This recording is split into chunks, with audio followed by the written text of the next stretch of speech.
There's a portion that is paid to Signworld, and that covers you for the life of your business, from startup and initial training to ongoing support and ongoing assistance, all the way through the point of exercising your exit strategy, whatever that may be. What's unique about this investment is that covers your business under your family's bloodline for the life of that business. So should one day you decide to hand the business off to your kids and run a legacy or a succession plan, they're free to jump right into the role as owner and take advantage of all that help, support, and guidance still under this same one-time investment. There are no new renewal fees or royalties that they'll pay on an ongoing basis down the road. There's a portion of money that will go to variable startup expenses, things like having a website developed for your unique brand, furniture for your facility, and the build-out that happens there. And then you'll also have a portion of money that goes towards working capital to give you the ability to have breathing room while you're working that business towards financial break-even. Over our 31-year history, most owners on average generally hit a cash flow point within 6 months of opening the doors. Michael, for you, how long did it take you to hit cash flow break-even where the revenue coming in was covering the expenses going out? 3 months. 3 months. Jim Zavorsky, how about for you? 11 months. 11 months to hit that break-even. And Jack, all the way back in 1995, how long did it take you to hit that break-even?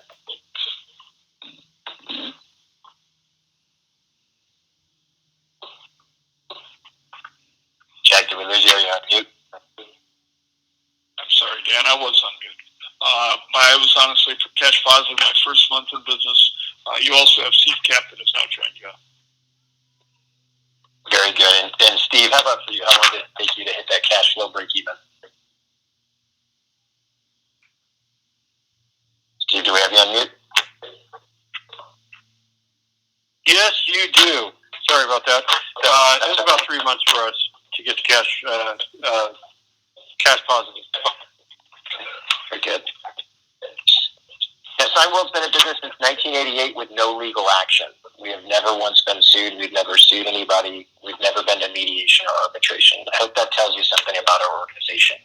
We want to work hard with our owners. We want to serve them appropriately and make sure they have the tools necessary to achieve what they want in business.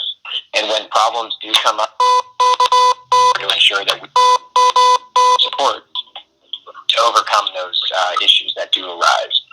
It's hard to have an organization as large as ours, 340 operations, plus a number of people that work within those operations, that problems don't arise. They always are going to come up. The question is, how are they handled?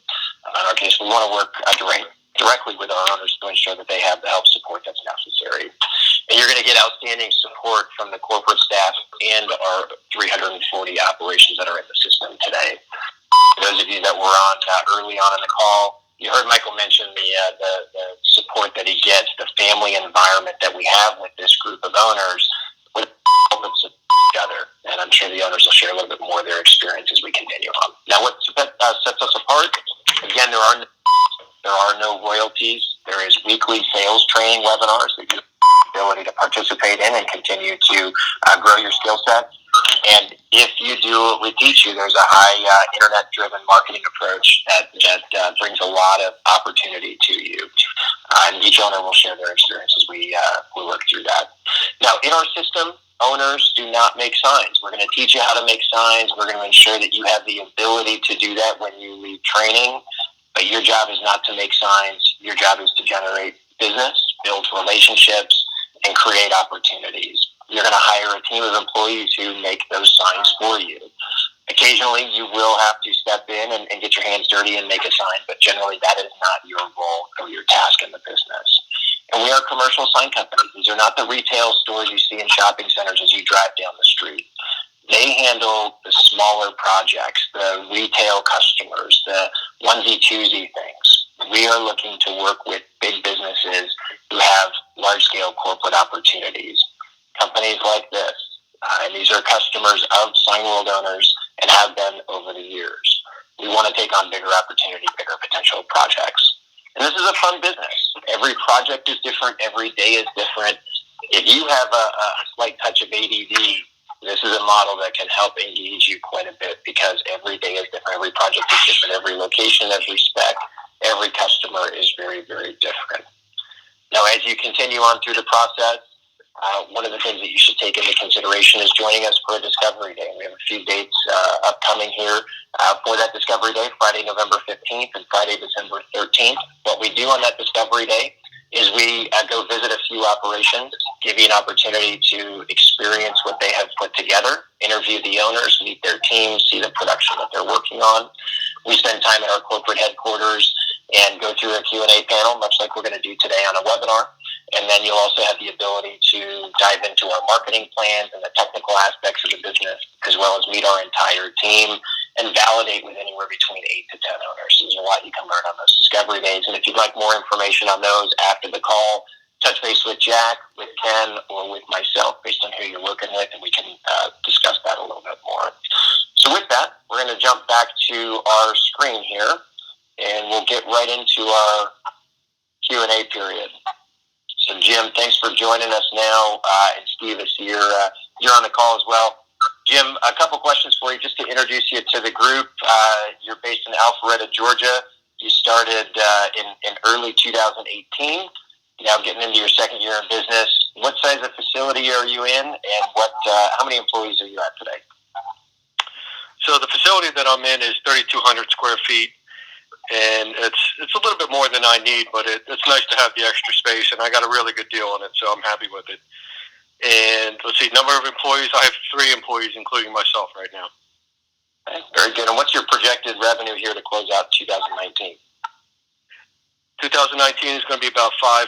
Okay, very good.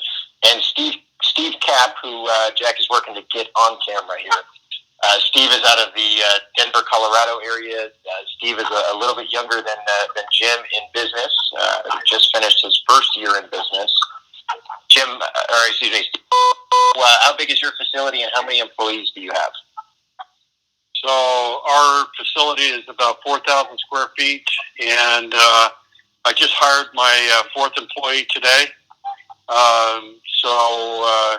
Yeah, we fit really nicely into what we're doing right now. Nice variety of business. Sure, very good. And for 2019, what's your projected revenue to close with? Right around the 440 mark. Very good. Very good. Well, thank you for being with us today. We're going to jump into that Q&A period here. So what we'll do is work down the list that you see here on the right-hand side. We do have 39 callers on today's webinar. So if everybody could keep themselves to one question, we're going to work our way through that list. If we have time, we'll get back to a second question for you. When it is your turn to ask a question, go ahead and unmute yourself, ask your question, and then we'll work our way down the panel. So I've got Kevin Christensen first on my list. Kevin, go ahead and bring yourself off and mute. And what's the question that you have for the group today?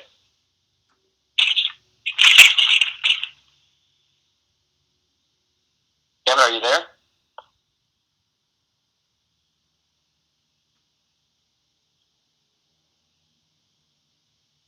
Okay, we'll come back to Kevin. I've got Laura Stott next. Laura, what question do you have for the group today? Always fun to be first. You all mentioned, what your revenues are per year, but would you be willing to share kind of what your personal net income is from each of these? Sure, and let's tweak that a little bit just so it perhaps doesn't get as personal. Some may not want to share all of that, but let's relate it back to perhaps previous corporate income. Michael, for you, are you back at a level where you're replicating what you were doing back in corporate America, or perhaps have you got beyond that? You're now in your closing your 5. I'm actually not back to that stage as of yet. I made a really, really high 6-figure income in my previous life. I am growing very quickly towards that. So yeah, it shouldn't be long to replace that. And I would just say that I'm experiencing anywhere from 22 to 25% profit based on sales, if that kind of helps you. That does. Thank you.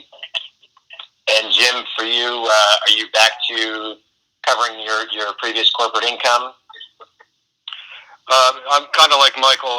I had a high six-figure salary, and I'm back to what I would consider my base. I was base plus commission back in the day, and I'm back at my base right now. And are you willing to share net profit margins of what you see today in your business? Oh yeah, sure. So right around 25% is what I'm netting right now. And Steve, for you, a year into business, have you gotten back to your previous corporate income? You're on mute, Steve. You're on mute again, Steve. Sorry. No, I was in the high six figures as well. So we're getting back there though, and it's probably going to be about another year or so before I'm back up to where I was in the corporate world. Okay. Now, Laura, just to kind of finish that up, the industry standard today is right around 25% net profit margins. So from there, it becomes a very simple calculation as to what revenue you want to generate, what number that equals, and ultimately get you back to where you want to be. The 25% is a pretty industry standard there. Jack, for you, when you were operating your business, what profit margins did you operate under? Very consistently at 25.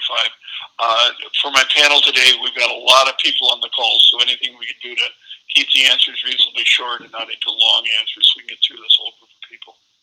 Okay. All right. And so let's go to Prash. Prash, I've got you here next. Go ahead and take yourself off on mute. Is there a question or something you'd like the group to elaborate on for you? Yeah, I have one question. Can this be run as an absentee model, or I have to be there 100%? I'll take that question for the group here. So this is a model that is owner-operator. This is something that you do have to be involved in very heavily from the very get-go. It is something that over time you can create more flexibility as you hire and manage a bigger team, and generally over time becomes a semi-absentee and perhaps even in some cases even absentee business model. But from the very beginning, it is a very owner-involved business. Okay, thank you. Thank you. All right, Pete Duncanson, are you there? Go ahead and take yourself off of mute. Yes, I am. Thank you. Every one of your customers already has a provider, so you have to take the share from somebody else, right? What's the basis for doing that? Yeah, how are you getting share? Is it higher quality, better response, lower cost? What drives you to get market share? Sure. Let's start with Michael Ryan. Michael, how are you winning business? Yeah, I mean, I always say this. This business is not rocket science.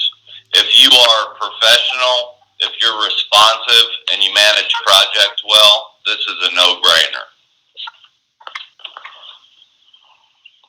And Michael, just to follow up to that, how are you generating most of your business? Is it done more through networking, through internet marketing? Yeah, no, I'm. You know me, Dan. I wish I would have listened to you on the internet, but I really enjoy the relationship building. I do networking. I don't do near as much as I used to, obviously, but networking and face to face is my deal. I don't do any cold calling, by the way. Okay, and Jim, for you, how do you win business? What sets you apart from your competitors? Yeah, I would echo what Michael said as well. The responsiveness that you provide your customers, and I'll just give you an example. I spoke to someone yesterday, and they said she reached out to 8 companies, and 2 got back to her. So there's a real letdown in customers' eyes in terms of responsiveness from a lot of companies. And if you can position yourself as a professional company, a responsive company, a value-based company, I'm not always going to be the cheapest, but I'm going to provide the best value. That's something they find value in, and that helps me win more business. And Steve, for you, what sets you apart from your competitors?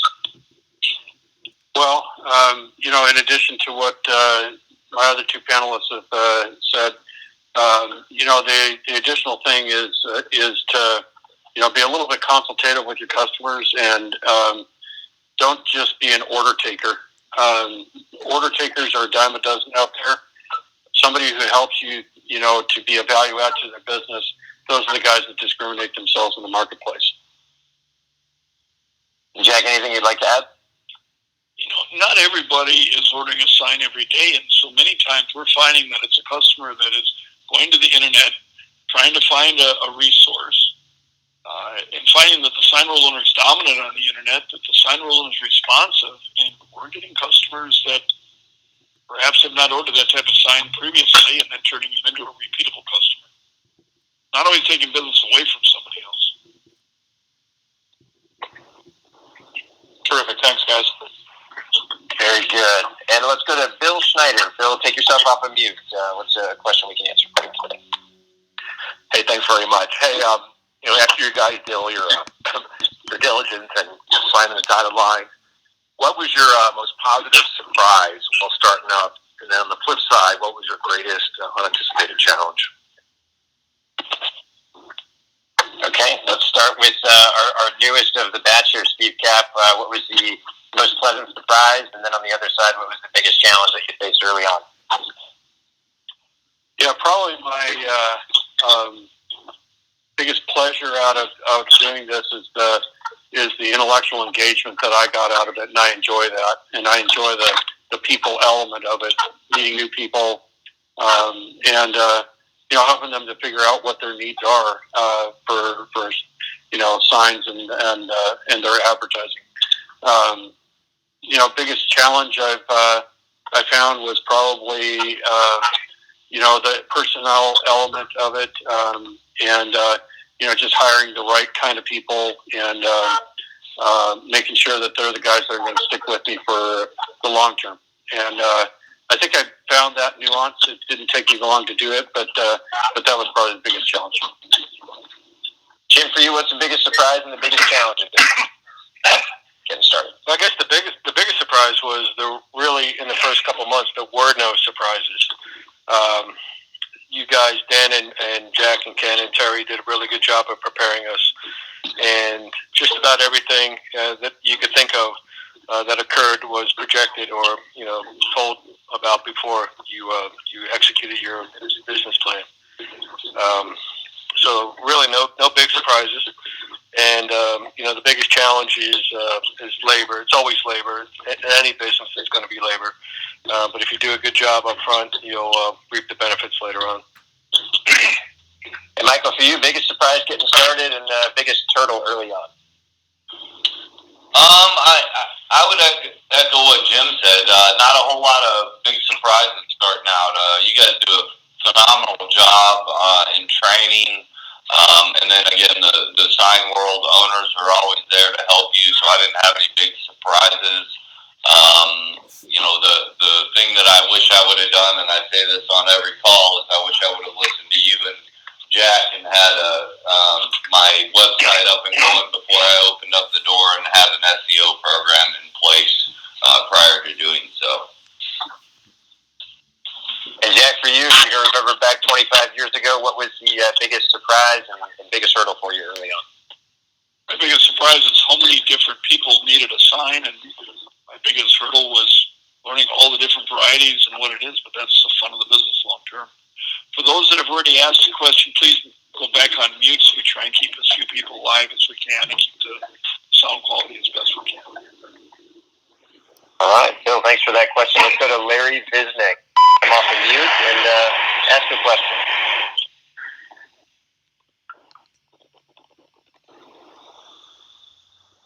Larry Visnick, you there?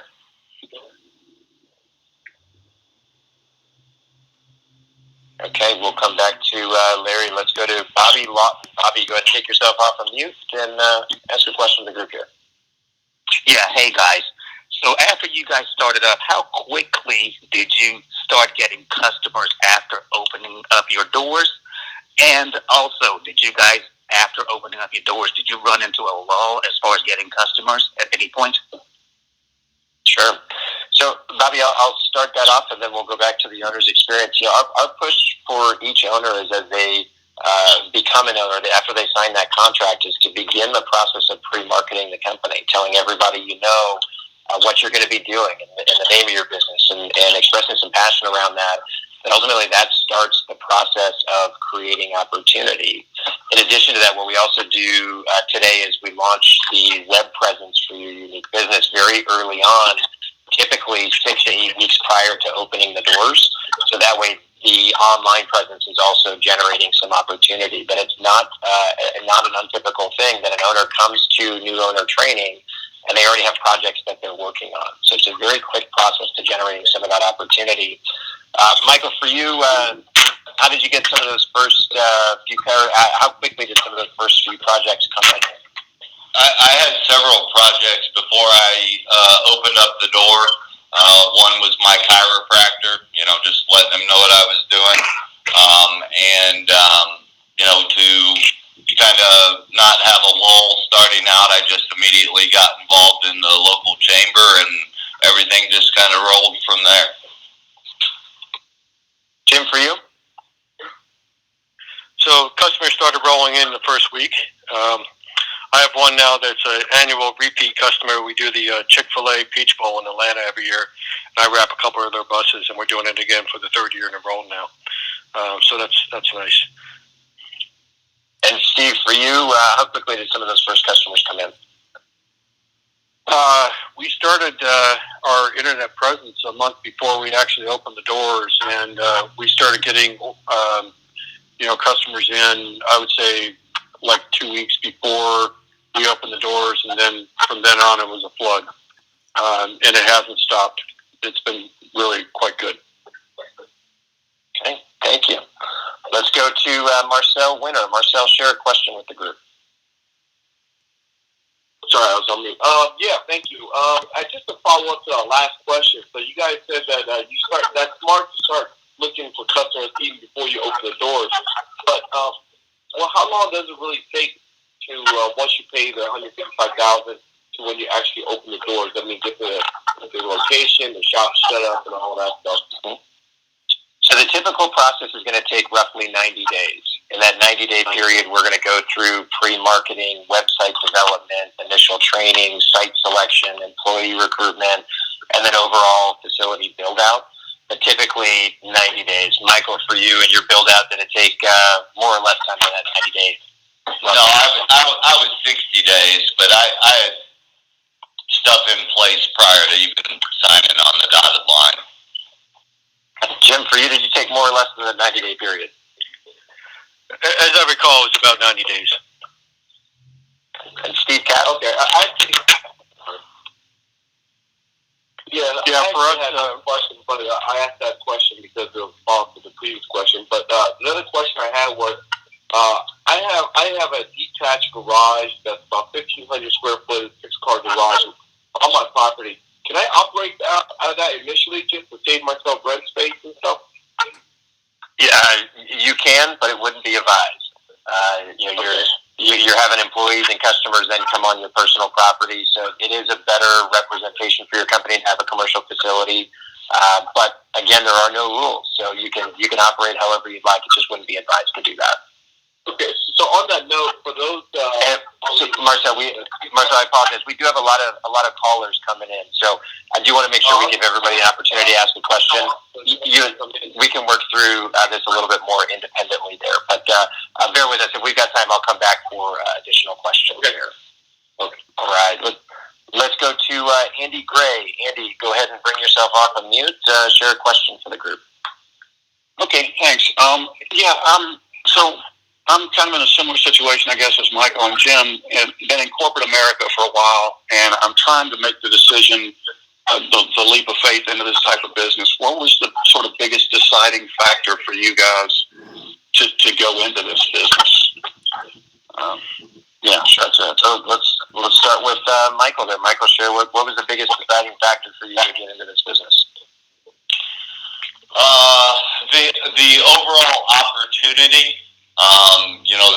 The market is flooded with signs, and so the opportunity is totally there.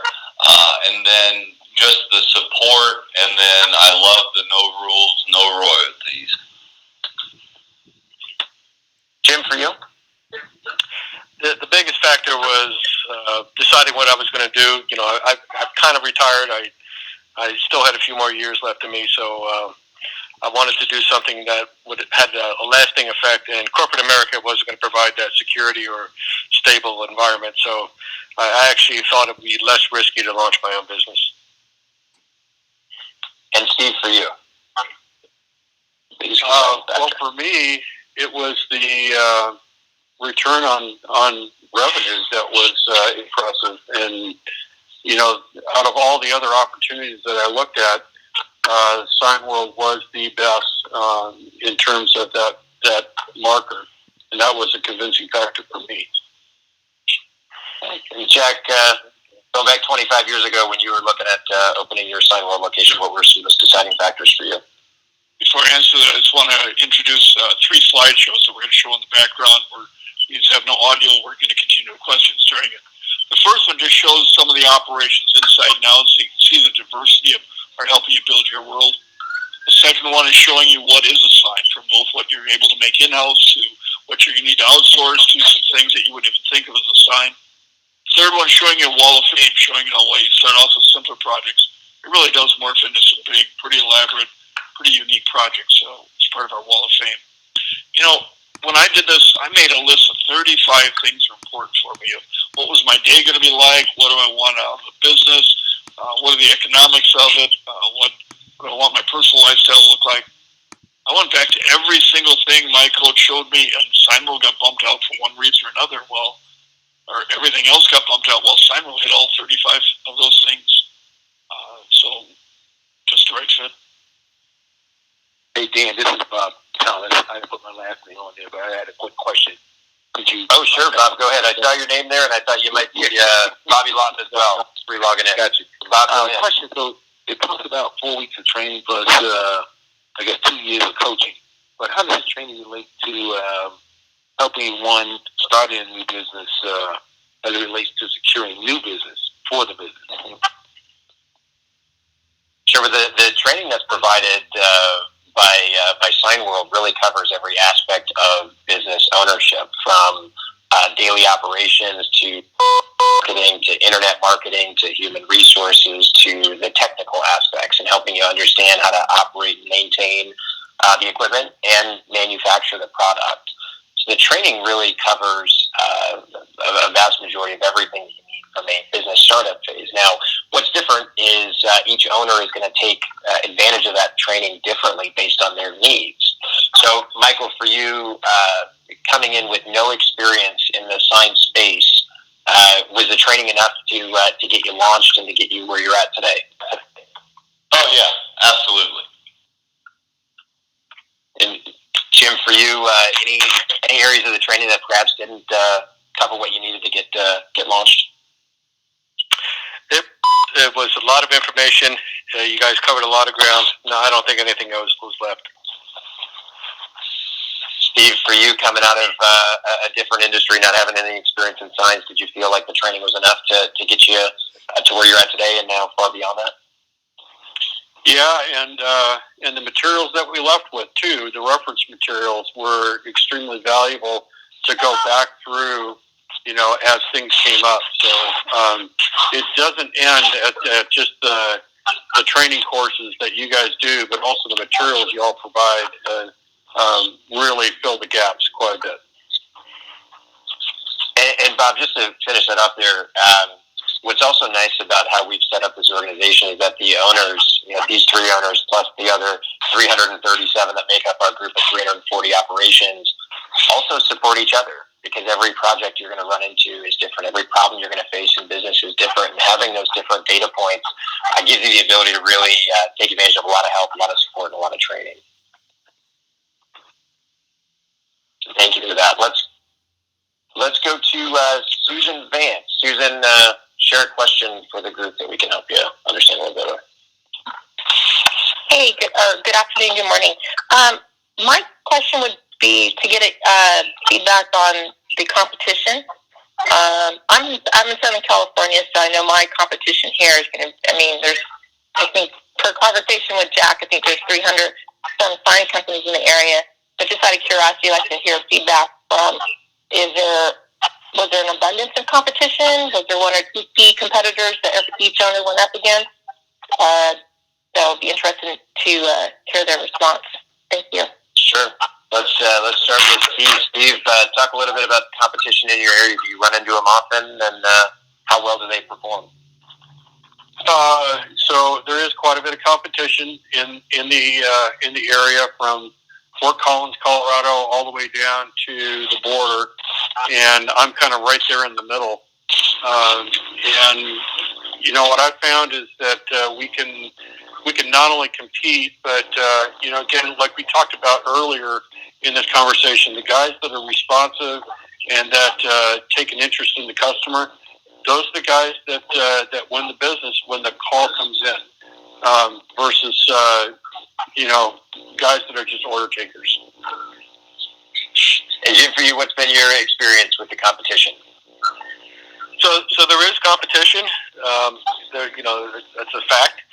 But like we talked about earlier, if you differentiate yourself with value and other points that they're looking for, you're going to differentiate yourself in the competition very quickly.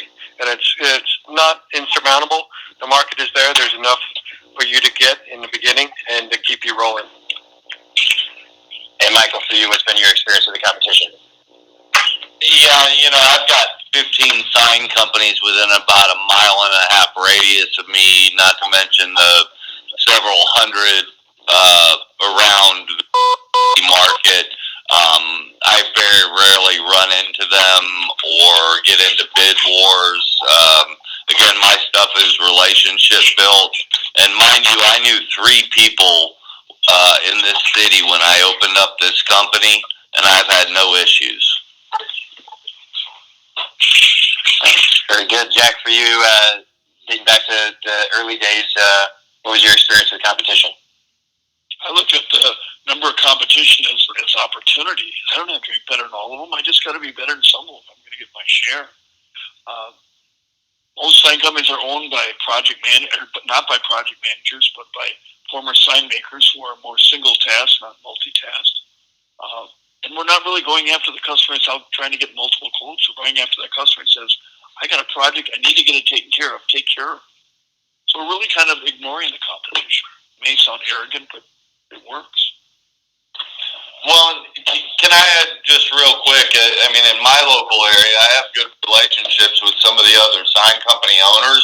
So, like Fast Signs refers me all of their wrap business.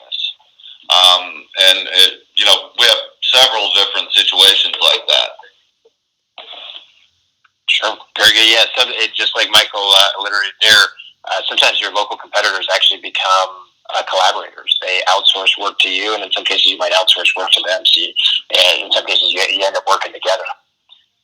Shad Ritchie, go ahead and take yourself off of mute. Share a question, something you'd like to learn a little bit more about. Yes, sir. Hi. I appreciate everybody who has been in the corporate world. I have been in healthcare for 23 years, so I am very interested in getting out of healthcare.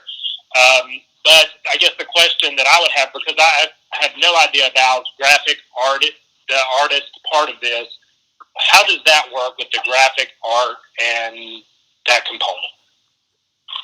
Sure. So, real quickly, Chad, to kind of open that up, graphic arts are a part of our business, but generally the customers that you're working with have been in business longer than you, so the collateral that they're having made into signage is generally already produced. You have to just manipulate the graphics, and the employees that we help you find generally have the capabilities of handling that until you get into customers or types of projects where it does require a little bit more design, and then you'll hire those employees.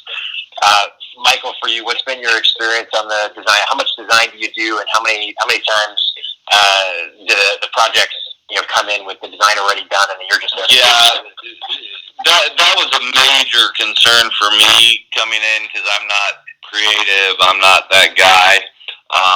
So I was a lot more worried than I should have been. Most companies have their logos and their artwork together. It's just, to your point, manipulating it around a little bit. And, then you bring on a full-time designer eventually anyway, and so you can overcome those people who need the additional help. Sure. Jim, what's been your experience? How often do you need to do graphic design work versus just manufacture what's already there? So I would say it's getting more because I'm, leveraging the ability of my graphic designer. So I would say about 20% to 25% doing the graphic design. And Steve, for you, what percentage of the time do you need to do true graphic design versus just manipulation of what's already there? About the 25% mark. I think it's pretty consistent across the board. Okay, thank you. Bart Roberts, go ahead and take yourself off of mute. What's a question you'd like to have answered? Sure, thank you. Appreciate the opportunity. Unfortunately, a lot of my questions have already been asked, but I do have one that maybe I can throw out there that I had to come up with off the cuff. But I know every market's a little different, but maybe you could tell me a little bit about what does an experienced sign maker, from a salary standpoint, what kind of salary or expense would you look for when you're hiring someone out of the gate? Sure. Generally speaking, we're looking for somebody with 5 to 7 years of experience at a minimum in the industry. They'll have the ability to manufacture the product, do a little bit of design work, manipulation, but primarily the focus is on manufacturing the product. And in most areas today, we're going to run anywhere between $18 to $22 on average per hour. There are some areas where you do end up paying a little bit more for that just based on going rate in that market. But for most markets today, $18 to $22 an hour. So let's just kind of work through that real quickly. Michael, for you, your first employee or your top employee today, how many years of experience and what are you paying them per hour? When I hired him, he had about 15 years experience with vinyl. I started him at 35. He's now at 55. Still with me. Started my designer at 17. He is up to 22 right now. Michael, the first one was a yearly salary. The second one was an hourly. That is correct. Okay. And Jim, for you, what your top employee, how many years of experience, and what are you paying them? About 3 years experience. My sign installer wrapper, and paying them 17. 17 an hour. Okay. And Steve, for you, your top employee, and how many years of experience, and what are you paying them? 10 plus years experience, and I'm paying them 22. Okay. Very good. Very good. Let's go to Marco Aguirre. Marco, share a question you'd like some feedback on.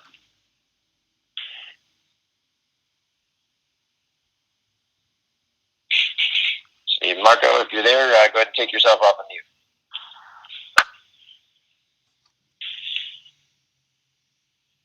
Okay. We will go to Emma. Emma, are you with us? I sure am. Thanks for the opportunity. I'm here with my husband, Dan, and I'd like to ask the gentlemen of the panel if they are in the business with their wives, and if so, how do they break out the accountabilities between the two of them? Sure. Jack, would you like to start that off just by sharing some percentages of how our group's broken down? Yeah, I can honestly say of the panel we have here, none of them have their wives involved, I don't believe. 60% of our operations are guys doing it on their own. 9% of our operations are females doing it on their own. 30% are husband and wives, 1% are the partnerships. So one can do more of the proactive customer relations, the other can do more of the project management. You're not shoulder to shoulder, desk to desk all day long. In some cases, one started, the other one followed in later. But whatever combination works for you, we've got some of any in validation, talk to those spouses and see how husband-wife operations and see how they delegate the duties out. If you're doing a single, that's what 70% of our population is doing. Okay, thank you, Jack. Let's go to Duke. Duke, are you with us? Go ahead and take yourself off of mute. Hey there, folks. Thanks for having me and getting me on board for a question here. I've been watching the scrolling images on the webinar, so the question that I want to ask is, could I run a shop that exclusively wraps drum kits? Because my clientele would be fascinating. Mm-hmm. But instead, the question I really want to know is, with your initial investment comes a certain amount of sign-making equipment and software. And there is such a breadth of sign products that can be made out there, from indoor, outdoor, wrapping, three-dimensional, backlit, electronic. There's so many directions that a sign company can go. I would like to hear a little bit about your different journeys from your out-of-the-box startup equipment to the niches that you decided to fill when you chose, various routes of specialization. Sure. So I'll start that off. Generally, what we're helping our owners do is open up as generalists, doing a little bit of everything for everybody, and then from that, deciding what you like and what you don't like. And the timeline to getting to that it's a little bit different for each and every owner. What we teach our owners more often than not is not to hone in on a specific product, but to hone in on a customer type. In doing that, you still are a generalist from a production standpoint, but it allows you to dive deeper with the customer, and it allows you to work with less customers and generate more revenue from each of those customers. But let's go to our panel here. Michael, Ryan, have you honed in on a niche, whether it's a product or a customer type, and how long did it take you to do that? No, we're still very much a generalist. I want to remain that way.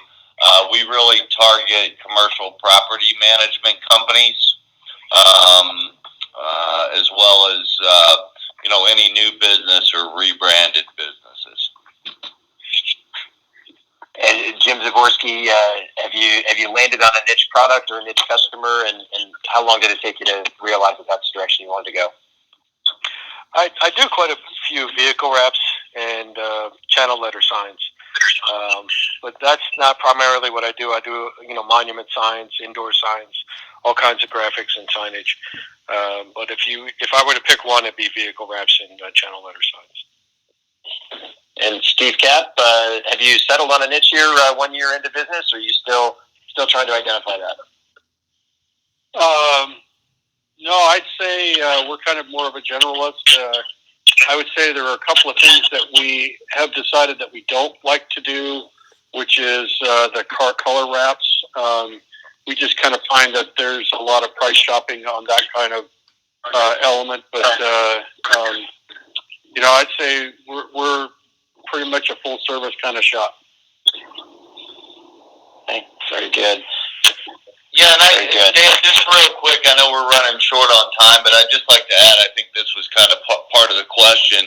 I'm able to do, a good 70 to 75% of my projects in-house. I haven't purchased any new equipment yet that is above and beyond what Signworld supplies, but we have some tremendous preferred vendor partners that we buy wholesale from, that keep you extremely competitive when you are having to sub some of that stuff out. A great point there, Michael. So, Jim Zavorsky, have you added any equipment yet to your initial equipment package? No, it's just some minor tools for cutting substrate, but that's about it. Really, I've stuck with the package.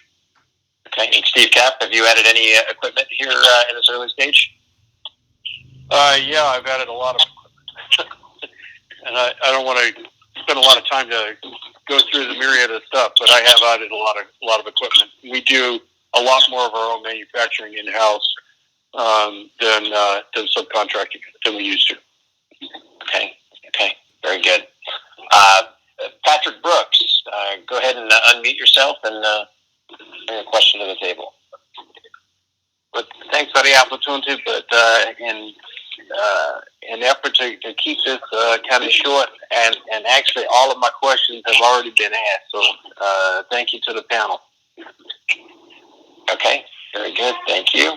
I've got a note here from Mike Granica that no questions for now, so let's go to George Schaff. George, are you with us? Yes, I am. Thank you, guys. This is very great. My question would be, what kind of business development can you deliver to help build the business? Brick and mortars or strategic partnerships. I heard commercial property management mentioned just a few minutes ago, something around those lines. Okay. Let's start with Jack. When you were running your business and yours, who were a couple of your top clients there? What industries were they in? my niche became restaurant chains and retail chains, not the same customers from previous life, but that's the world I came from. So Barbecues Galore was a large customer, about $300,000 a year. They opened 12 to 15 new stores a year at $20,000 apiece. Subway, regional developer, 200 locations. I did about $250,000 a year with them. Dave & Buster's nationally, I did about $150,000 a year with them. So that was my niche. Michael, for you, who are a few of your bigger customers?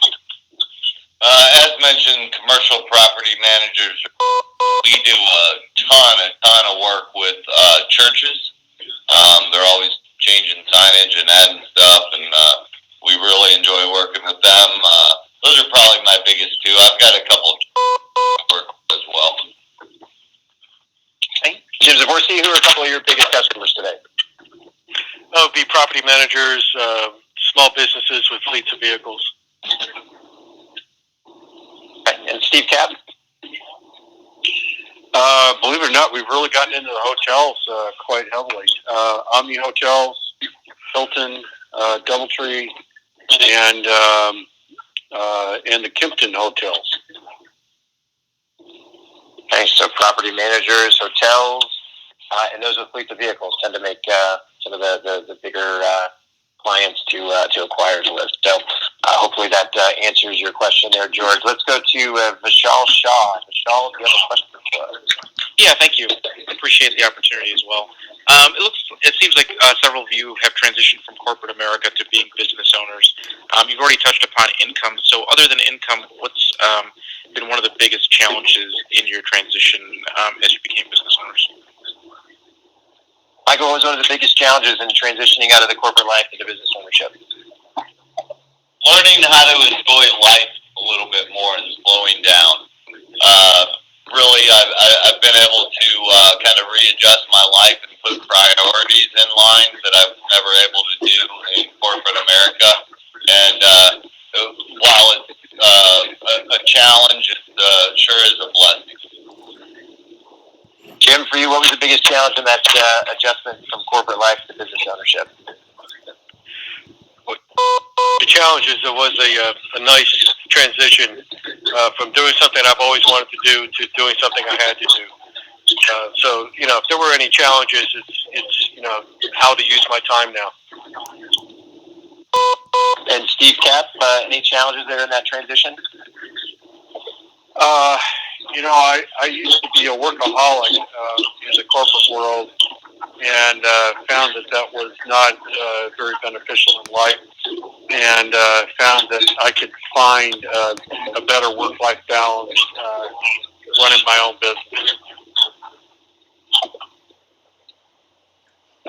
Very good. Very good. Thank you. I know we have gone past the hour. We're going to try to get to these last three participants here and work through these questions. So, Dean Woods, go ahead and take yourself off of mute and share a question with us. Yeah, so there was a question early on in the conference about owners setting up their websites early on.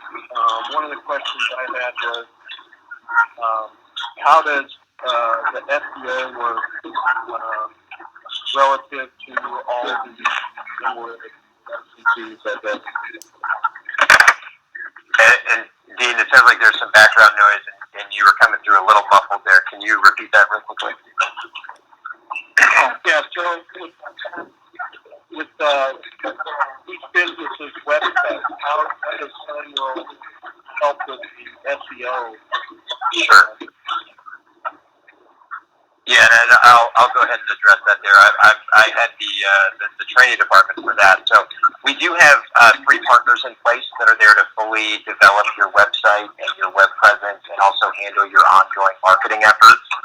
Our job is to help them come up with a strategic plan that's going to get the most bang for your buck.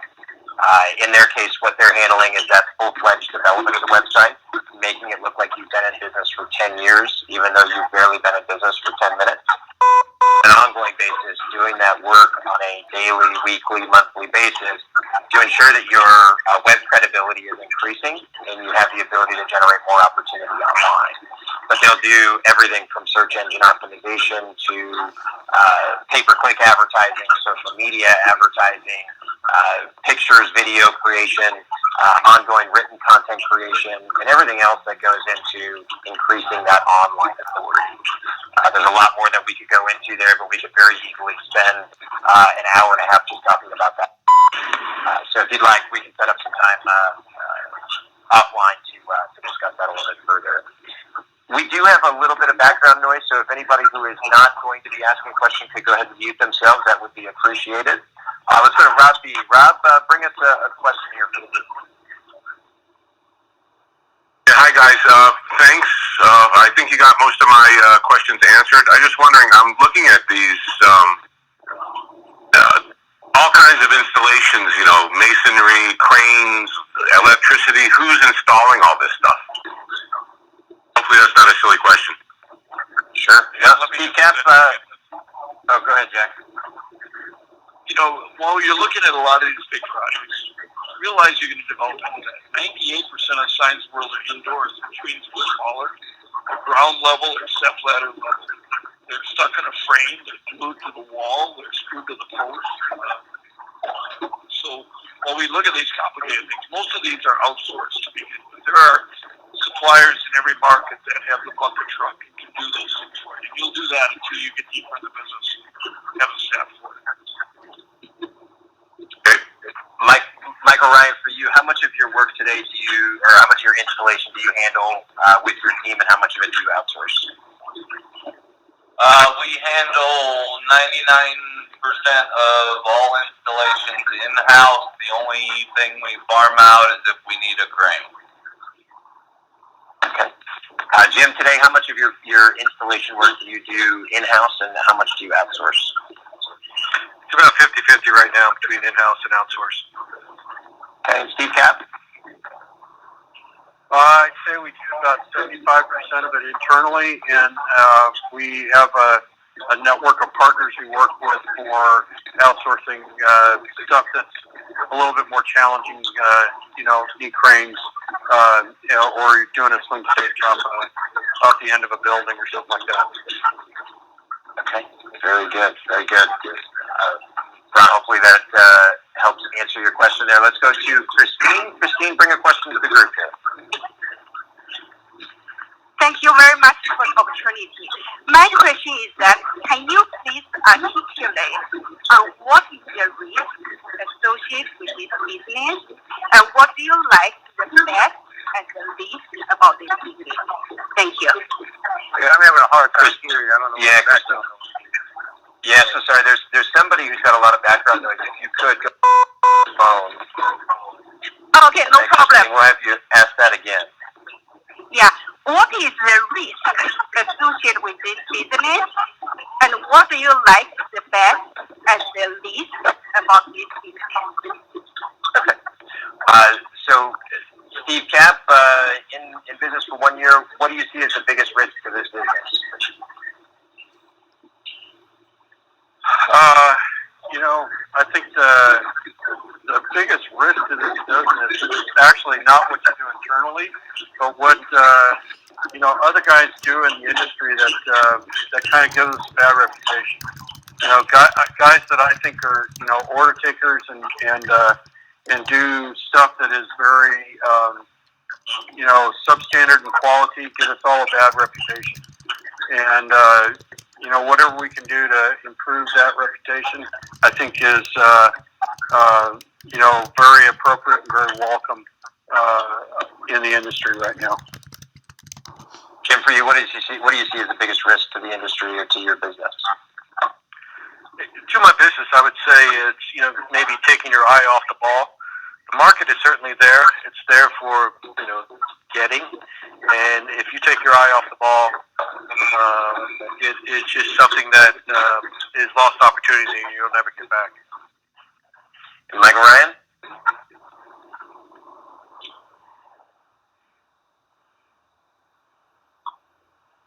Michael, are you there? Yeah, I'm sorry, I was on mute. You know, there's inherently risk with any business, right? I don't see any risks in this business that are anywhere close to being concerning to me. The things I like about this business is that each project changes, as Dan mentioned before, so it's, you know, meeting new people, new projects, being creative, coming up with ideas and that type of thing. And honestly, there's not a thing in this business that I'm having a blast. Jack, from your perspective, any risks that you see to the industry? You know, the only risk there is getting too deep in any one niche. You know, having some diversity to it is always helpful, just in case any one niche would ever go away. But other than that, there really isn't. Industry's too fractured. Okay, thank you. And last but not least, Ed Ross, I see your question typed in here. Have we ever had any operations do $1 million in their first year in revenue? The answer to that is no. That's a big number to achieve there, entering into a new industry. The highest year one sales, Jack, correct me if I'm wrong, is in that $450,000 range. It's still a big number to go after, but no, we have not anybody hit that $1 million mark. But the moment we do, be sure we'll be writing a blog and a case study about it. That's a good number to achieve. I know there actually Beth's first number was 495, but we have a number that have done $1 million in the second year. So you've got to build process and procedures, reputation, and grow up. Well, we've worked our way through our list, and I'm sure there are many of you that have a second or third question that you'd like to work through. Unfortunately, we are out of time for today. I want to thank our panel of owners and allow them to get back to their day and back to their businesses. Again, Michael Ryan out of the Kansas City area, Steve Kapp out of the Denver area, and Jim Zaborski out of the Atlanta metro area. And for Jack and myself, we'd like to thank you again for joining us today on this webinar. If you'd like to talk about any next steps in your process here of learning about the business, feel free to reach back to Jack, Ken, or myself and help you through that. But for today, everybody have a great day.